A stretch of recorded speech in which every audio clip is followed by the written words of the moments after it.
Atenção! Vai começar agora uma teleaula de processos de fabricação do curso Profissionalizante. Este módulo tem um total de 80 aulas. Hoje, você vai assistir a teleaula número 21. Bons estudos!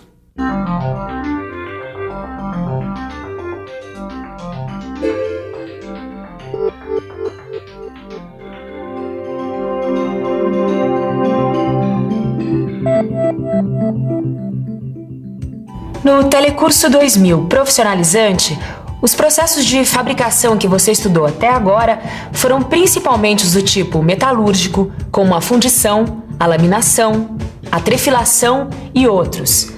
E você deve estar se perguntando, quando é que eu vou aprender os processos de fabricação utilizados para transformar um material como esse, fundido, numa peça toda cheia de detalhes como essa aqui?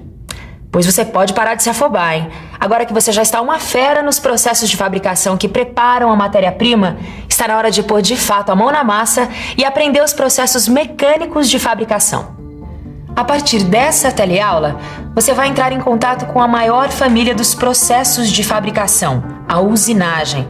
Você vai conhecer toda a tecnologia que está por trás desses processos, desde os mais simples até os mais sofisticados. Nessa etapa, vão ser 40 teleaulas, que vão estar divididas em 2 livros de estudo. Você vai ver que os processos de fabricação metalúrgicos são apenas o começo da história. Depois que um material passa pela fundição, como esse aqui, por exemplo, ele precisa passar por um ou vários processos de usinagem para se transformar numa peça como essa aqui. Mas afinal de contas, o que é uma usinagem? Isso e muito mais você vai aprender nessa teleaula.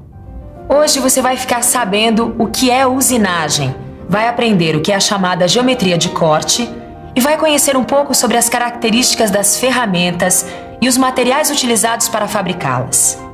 Muito bem, já que usinar é preciso, está na hora de aprender. A nossa teleaula está começando.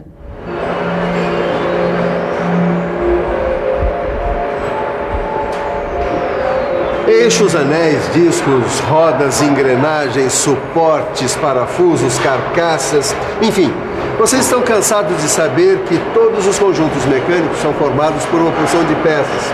E sabem também que essas peças devem ter dimensões exatas e acabamento X para poder dar conta do recado. Pois muito bem, o que eu quero saber de vocês é, de um modo geral, quais são os 2 modos de se fabricar uma peça, qualquer peça.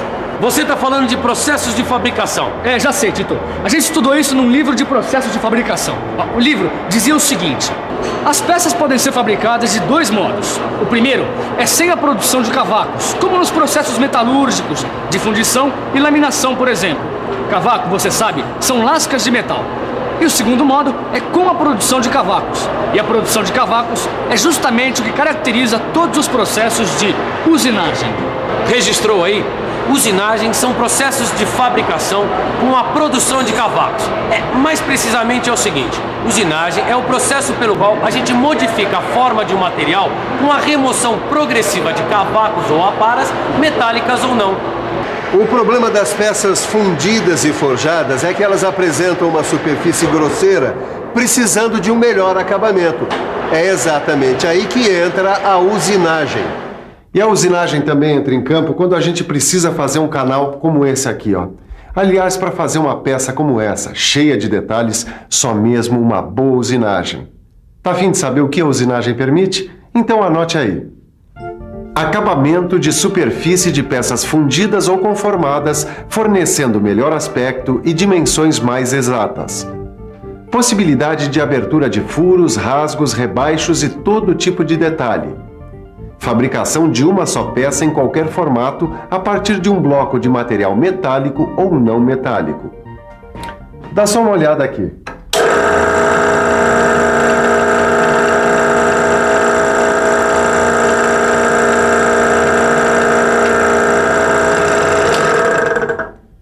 A furação produz cavaco, ou seja, trata-se de um processo de usinagem. E qualquer usinagem é basicamente um processo de cisalhamento, ou seja, a ruptura da estrutura cristalina do metal por aplicação de pressão. É isso que acontece em todo o processo de usinagem. Limagem, rasqueteamento, torneamento, fresamento e retificação são algumas das operações dessa grande família que é a usinagem. Em qualquer operação de usinagem, as ferramentas são presença obrigatória. A lima, por exemplo, é uma ferramenta manual usada no processo de limagem.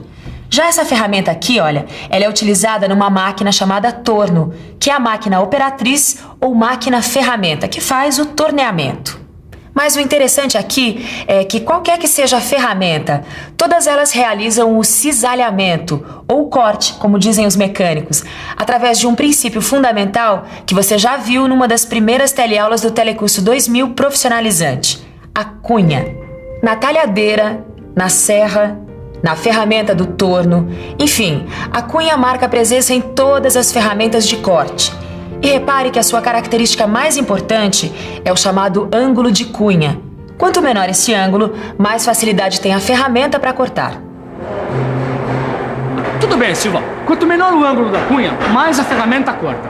Tá legal. Mas também é fácil perceber que quanto mais agudo for o ângulo, menos resistente a ferramenta. Como é que é isso? Peraí, que essa eu respondo, Caio. A gente não pode esquecer que todo material oferece uma resistência ao corte. E essa resistência depende da dureza e da tenacidade que o material que vai ser cortado. Claro. Assim, a ferramenta, ela deve ter um ângulo que permita vencer essa resistência sem danificar a ferramenta. É isso mesmo, é só pensar num exemplo prático que fica mais fácil. Vamos pensar um pouco? Vamos pensar um pouco. Ah, já sei! É só pensar num formão usado por um marceneiro. É fácil perceber que a cunha dessa ferramenta pode ter um ângulo bem agudo, uma vez que a madeira oferece pouca resistência ao corte. É isso! Já a cunha de uma talhadeira precisa de um ângulo mais aberto, porque nesse caso a resistência é maior. Mas não fique achando que é só ter o ângulo de cunha adequado e fim de papo, não. Dá só uma olhada aqui. Essa operação chamada rasqueteamento eu posso fazer com a ferramenta nesta posição ou nessa posição aqui.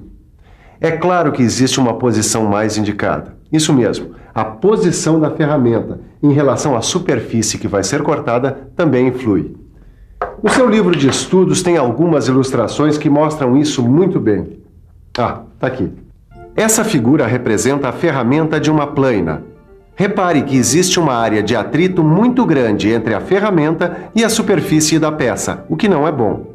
Para resolver esse problema, a ferramenta deve ser afiada, criando assim um ângulo chamado de ângulo de folga ou F. E além do ângulo de cunha C e do ângulo de folga F, tem ainda outro ângulo muito importante, que tem tudo a ver com a posição da cunha. É o ângulo de saída S. Esse ângulo de saída ou de ataque pode ser positivo, nulo ou ainda negativo. É desse ângulo de saída que vai depender o maior ou menor atrito da superfície de ataque da ferramenta. E você já sabe, quanto mais atrito, mais esquenta a ferramenta. Por isso, é importante, dependendo do material que vai ser usinado, utilizar uma ferramenta com ângulo de saída nulo ou até com ângulo de saída negativo. No seu livro de estudos, você vai encontrar mais informações sobre esse assunto. O importante, por enquanto, é saber que todas essas informações sobre ângulos é o que a gente chama de geometria de corte. E essa geometria de corte já foi mais que estudada. E assim, para cada operação de corte, os valores dos ângulos que possibilitam um melhor rendimento já foram calculados e podem ser encontrados nos manuais das ferramentas. Para começo de conversa, a ferramenta precisa ser mais dura que o metal que vai ser usinado, principalmente nas temperaturas de trabalho. É só lembrar que aumentando a velocidade de corte, a temperatura na zona de corte aumenta proporcionalmente. Assim, é importante que a ferramenta tenha dureza a quente. Se você comparar o material da ferramenta com o da peça a ser usinada, ele deve sair ganhando em resistência ao desgaste. Afinal, é a peça a ser usinada que deve perder material, e não a ferramenta. E mais, hein? O material da ferramenta deve ter um custo compatível com o trabalho a ser realizado. Um material mais caro só é usado quando compensa o seu custo com ganhos de qualidade, produtividade e competitividade. Para ter todas essas características e mais algumas, e para apresentar o desempenho esperado, a ferramenta não pode ser fabricada assim no escuro, né? Essa fabricação tem que levar em conta vários fatores. Você quer saber quais? Então fique por dentro.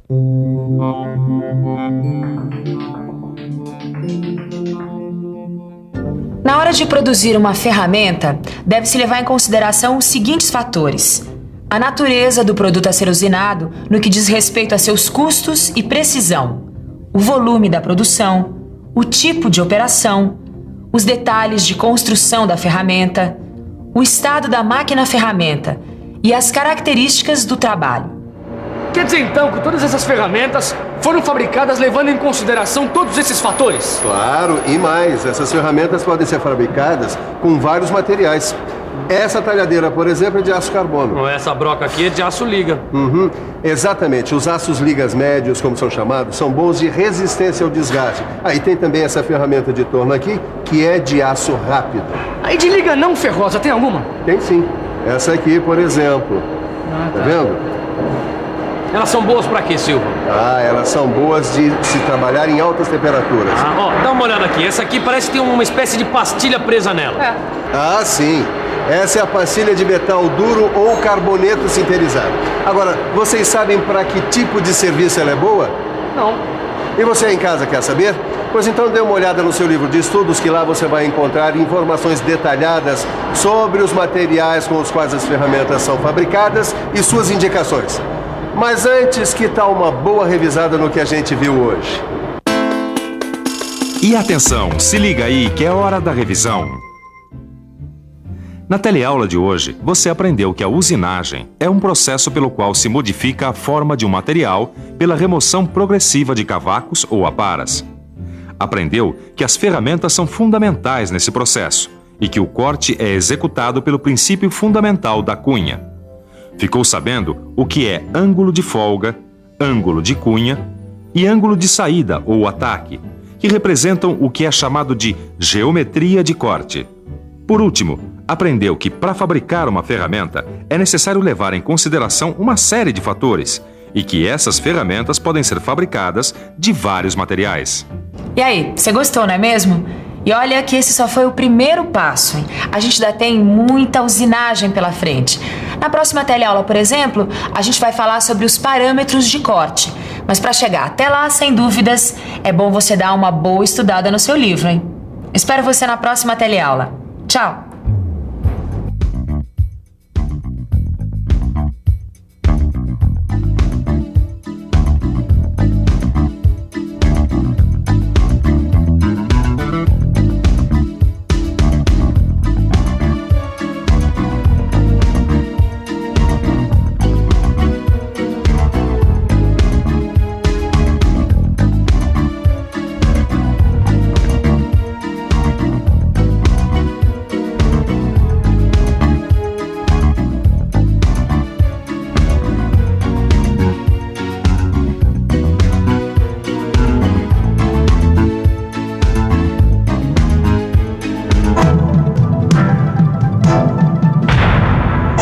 Telecurso 2000, um programa de educação do Sistema Fiesp e da Fundação Roberto Marinho.